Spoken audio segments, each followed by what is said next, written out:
Radio Nissa Pantai tenduna sempre de mai. Cristo li sorte de beluga, cura savame lo micro.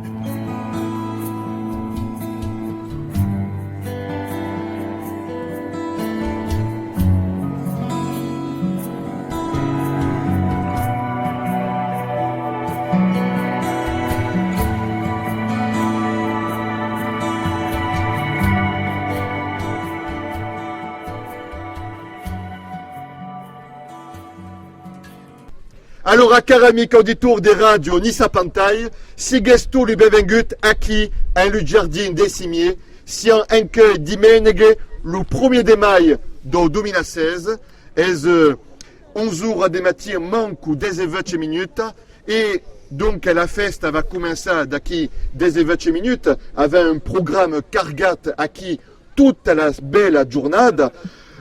Podem saludar le nostre amic russo perché anche è la Pasqua dei ortodossi e ieri de sera la cathédrale donc San Nicolau de Nice il y a eu donc une messe per la Pasqua ortodossa, donc anche è un giorno importante per i nostri amici che vengono de Russie o che vengono donc de tous les pays che sono ortodossi vecchi. Donc tout à coup est bien de le dire, mais on a commencé la première entrevista dei mai de 2016, la première de la journée et la première de tous les mai perché vi so perché sarà qui insieme le 5 dimeneghe de cimier, donc tous les dimeneghe de cimier et un mai d'acco sera dire 20 quartiers à Questin. L'an passé, il y auront seulement 4 quartiers à faire le mai, à Questin, n'avons 20. Vi donnerez, si vous voulez, toutes les informations, mais après à quelle entreviste donc de Gabriel Machiavelli, est un nom extraordinaire, Machiavelli. Et tout à fait, bonjour aux auditeurs de Nissa Pantai. Alors, si je comprends le niçois, malheureusement, je ne le parle pas, mais je comprends complètement le niçois. Alors, è vero che aveva un micro per amplificar et un micro per registrare, per immortalizzare. Donc, è un proprio bel nome, ma sporta Cocarin, che l'uvente è levato, sicuro, ma si dice che ha sortito 2 libri e che il primo libro che ha sortito è su una quale, la quale de Magnan. Donc, apparemment, si capisci bien, il y a Sviaugutaya. Alors le premier livre que j'ai sorti, c'est un livre sur mes souvenirs d'enfance jusqu'à mes 8-9 ans, sur la colline de Magnan, où mes parents émigrés italiens se sont installés pour cultiver les œillets, et donc à l'époque les fameux œillets niçois qui ont été exportés dans tout le monde. Et j'ai écrit ce livre en faisant référence donc à toutes ces années, ces jeunes années où la vie était magnifique, elle était dure pour ceux qui travaillaient la terre, mais elle était magique parce qu'on vivait au grand air, on n'avait pas toutes les nouvelles technologies, internet et tutti quanti, mais on était heureux. Aí, è vero che qui vede una bella photo. C'est tu le piccione qui sur la photo? Et oui, c'est moi, alors il y a ma sœur et moi, voilà, au milieu des œillets niçois. Aí, proprio bello. E, donc, sin che svogut mettere anche au libro, è l'histoire della tua vita o hai svogut inventare un po'? Alors non, c'est entièrement l'histoire de notre vie. J'ai voulu raconter ces années bénies où les émigrés italiens s'étaient installés à Nice pour cultiver les œillets. Et c'est ma petite enfance. Et ce qui a plu à la maison d'édition, c'est que, d'après l'éditrice, elle a aimé le côté pagnol du récit. Et je n'ai pas inventé, tout ce que j'ai écrit est totalement vrai. Alors ce qui est marrant, c'est que lorsque je fais des salons, il y a des anciens qui viennent me voir en me disant « Ah, j'ai lu votre livre, je me suis retrouvé complètement dedans » parce qu'il y avait des anecdotes que j'avais oubliées, des situations que j'avais oubliées. Et il y a des jeunes qui viennent me voir en me disant c'est pas possible, c'était pas comme ça, vous racontez certaines situations, mais c'est pas possible. Ils ont du mal à imaginer qu'à l'époque, il n'y avait pas de télé, il n'y avait pas d'ordinateur, il n'y avait pas de téléphone, il n'y avait pas tout ça, mais que la vie se faisait à l'extérieur et qu'on était complètement dans la campagne et heureux surtout, heureux. Aí es ver que la foto é extraordinária, c'est au mi-temps des galofres, perché ogni certo eux es le galofre, et un mai d'accord, sin que é extraordinaire que les gens sabon besai pas, est-ce que avaient créé à Nice des variétés de galofres? Oui, oui, c'est typiquement l'œillet niçois, et l'œillet niçois avait une réputation internationale, il n'y a aucun problème. Et j'ai baigné là-dedans, donc avec ceux qui sont anciens vont certainement comprendre de quoi je parle, avec les baguettes, avec le fil qu'on passait aux baguettes, avec les boutures qu'on faisait, et ainsi de suite. Mes parents ont débuté au Coursalia, et ensuite ils ont été transférés sur le Mine, à Saint-Augustin. D'accord. Donc, Aquelamaillon existe toujours?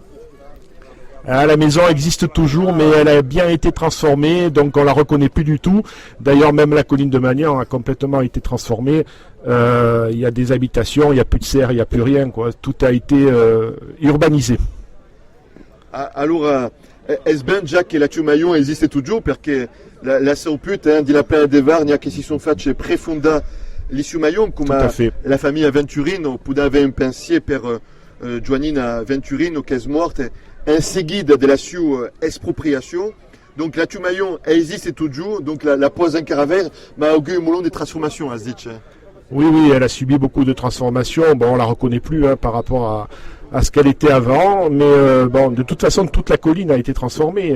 C'est devenu, comme je l'ai dit, urbanisé au possible, et il y a énormément de maisons. À l'époque, lorsque nous étions sur la colline, il y avait quelques maisons disséminées ça et là, quelques paysans qui se connaissaient tous. Maintenant, c'est devenu la petite ville, on va dire. Et est-ce la tua famille qui a bâti la Maillon? Pas du tout, c'était une maison qui était en location. Et non, mes parents sont arrivés d'Italie, ils ont commencé à travailler à la journée, mais ils ont eu une première maison toujours sur la colline de Magnan, et ensuite ils ont eu celle-ci. Et de quelle région venait la tua famille? Alors mes parents sont originaires de Toscane, d'ailleurs dans le livre je fais une petite parenthèse sur la Toscane, puisque chaque année nous allions, ma sœur et moi, pendant 1 mois et demi à peu près, rejoindre la maison familiale avec les grands-parents, avec les oncles, les tantes, les cousins, et la vie à la ferme, puisque mes grands-parents, toute ma famille sont des agriculteurs, et ils avaient les vaches, les veaux, les cochons et tout le reste, quoi, toute la ferme. D'accord. Es ver que tu me parlais de Toscane, ma mère, elle est originaire d'Umbria, juste à Costa. Es ver que es acco che è straordinaire, les gens ne savent pas, mais avaient eu une migration italienne importante, mais pas d'autant qu'avant ligata à Turin, d'autant que si on devenu français. Es acco le paradoxe per Nice, d'autant do Piemonte, venir à Nice era pas trop bon perché era proprio pauvre. Et quand les Français sont arrivés, es ver qu'ils ont investi et en fait venir des migrants italiens per bâtir tout il maillot. Il y a des familles qui ont murado et après avions le comestible. Oui, tout à fait. Alors oui, l'Umbria, je fais la parenthèse quand même, j'ai une partie de la famille qui est aussi de l'Umbria et particulièrement de Città di Castello. Mon arrière-grand-père est parié. Città di Castello, Umberti, un bel petit canton, mais es ver que quand si a Città, la Toscane est à Costa. Il y a Bessay 2-3 km. Ah oui, tout à fait, oui. Mais bon, oui, il y a beaucoup d'Italiennes du Piémont, et de la Toscane et de l'Umbria qui sont venus s'installer à Nice. Aïe, es ver. Et d'une terre à Nice, avant le boulevard des Italiens, qui a eu Racissoine à Jean Jaurès. Tout à fait. Voilà. Et pour en revenir au livre de la colline, les retours sont excellents. Je suis très content parce que je ne m'attendais pas à ce succès, on va dire. Et je me suis rendu compte que si au début, c'était beaucoup de personnes qui habitaient la région qui ont acheté ce livre, il a dépassé maintenant le cadre régional, puisque il se vend un peu de partout en France. Et avec la chance, il s'est vendu en Suisse et il est diffusé aussi en Belgique. Ben, félicitations, SBO, mais justement, c'est qu'aucun qui le voteront pas, dont Dewana. Alors, on peut le trouver en commande de partout, dans toutes les librairies, sur les sites internet et en support physique à la librairie Jean Jaurès à Nice, puisque ils ont été très bien avec moi. Ils m'ont fait confiance dès le début et ils ont pris des exemplaires aussi bien de La Colline que du second roman, Tel un papillon, et c'est eux qui me soutiennent depuis le début. Eh bien alors, Esben Jean Jaurès, parce que Ezaki qui est lié au boulevard des Italiens. Esben Chauzit, tu félicite. Alors, bon, per le moment, il n'y a pas qu'à visiter le libre. J'espère qu'il y aura eu le plaisir de le trouver à la librairie à Jean Jaurès, sur le boulevard Jean Jaurès, bien sûr, juste à costa de la boutique à Lucaretto, qui est une bonne boutique à des produits Nissart. Et qui voulait demander une autre rapidinaka ou des noms de parler de second libre. Ah, t'as pas fait de problème de porter le nom de Machiavelli à l'école? Si, un petit peu, mais bon, on s'habitue vite. Depuis le temps, je me suis, largement habitué, mais c'est vrai que j'ai un peu tout entendu sur Machiavelli. Et maintenant, pour en revenir, à l'école, il y a quelque chose il faut dire, et je le raconte dans le livre. C'est qu'à l'époque, on était traité de mangia spaghetti, de rital, de... Et voilà, et les enfants n'étaient pas tendres à l'époque entre eux, et c'est vrai que nous, on était mal vus.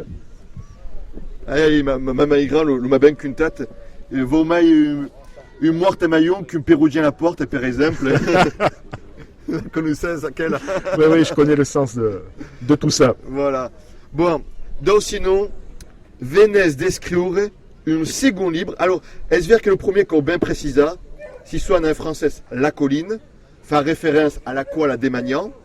Magnan, per aquel que ça boum pas, en français c'est le ver à soie, qui donne en français le mot magnanerie, donc du thym lieront des vers pour faire la cède, et est publicat à l'édition Publi Edit, et vous pouvez se trouver donc à la librairie Jean Jaurès, et un livre de Gabriel Machiavel, qui est aquí présente aquí davant de you, et à quoi vous dire que as continuat, et venez d'écrire une autre livre qui soit Tel un papillon, alors à qui est-ce plus la vide que c'est qu'une thèse qu'au 40 d'autres. Oui, c'est complètement différent. J'ai voulu rompre avec le style autobiographique et je me suis lancé dans l'écriture d'un roman. Le roman s'appelle donc Tel un papillon et il raconte l'histoire de Marc, un quadragénaire qui a une vie un peu dissolue et qui, au hasard d'une rencontre, va voir sa vie complètement bouleversée. C'est un livre psychologique, il y a beaucoup de choses qu'on retrouve à l'intérieur et ce qui a plu encore une fois à la maison d'édition, c'est qu'on ne s'attend pas du tout à la suite, on n'arrive pas à découvrir ce qui peut se passer et les retours qui m'en sont faits, les premiers retours sont vraiment excellents pour moi. Alors, dis que la crise de la quarantaine m'a perqué à se penser à quoi qu'on a 40 ans? Non, la crise de la quarantaine, oui, parce que je sais pas en fait. C'est une histoire qui m'est venue très simplement et très naturellement. Peut-être que j'y mets beaucoup de références et peut-être que il y a beaucoup de moi à l'intérieur de ce livre. D'accord, à quoi vous dire que est une passion qui était arrivée à tard d'écrire? Non, j'ai toujours écrit depuis l'âge de 12 ans, 12-13 ans, et puis avec la vie, avec le temps qui passe et les aléas de la vie, on n'arrive pas à assouvir toutes ces passions. Et je me suis mis aussi beaucoup de barrières en disant que de toute façon, je n'allais jamais être publié. J'ai eu une bonne surprise avec La Colline, j'en ai une bonne également avec Tel un papillon. Et là, actuellement, je suis sur l'écriture du 3e livre. Je ne sais pas quand est-ce qu'il sortira, mais pour l'instant, il est bien avancé. Eh bien, fait bien plaisir. Donc, tout à coup. Donc, si es passat aquí devant le banc de Nissa Pantai, l'association, et puis la radio. Donc, tout à coup passera sur la radio Nissa Pantai.com, que pouvez dire sur le net et que pouvez dire à mais tout le tiraphone, et pouvez finir en audi sur la radio numérique terrestre. Bon, Ecco, il y a gaire de gens qui ont un poste pour écouter au numérique, mais ils ont conquérant qu'ils s'y mettent en place, l'avenir s'y met en place, et à qui veut qui perçu l'avenir est une avenir d'écriture. Ben j'espère que je continuerai à plaire. C'est le but, moi c'est le but d'avoir des retours des lecteurs, et quand on me dit que les livres ont énormément plu, je suis le plus heureux du monde. Alors, grâce à tout plein, Gabriel Machiavelli, donc une enfant d'Emagnan, qui a écrit un livre sur petit pays de la cour d'Emagnan, et après une histoire, un roman, on va dire, d'accord? Un roman, ouais. Un roman. Bon, avec bon tour, caramique auditour, et merci qui d'ici 4 minutes va commencer le concert de Coro de Berra. Bonne. Allez, merci à Nissa Pantaille et merci aux auditeurs. Christophe, li sorte de beluga, cura sa va me lo micro.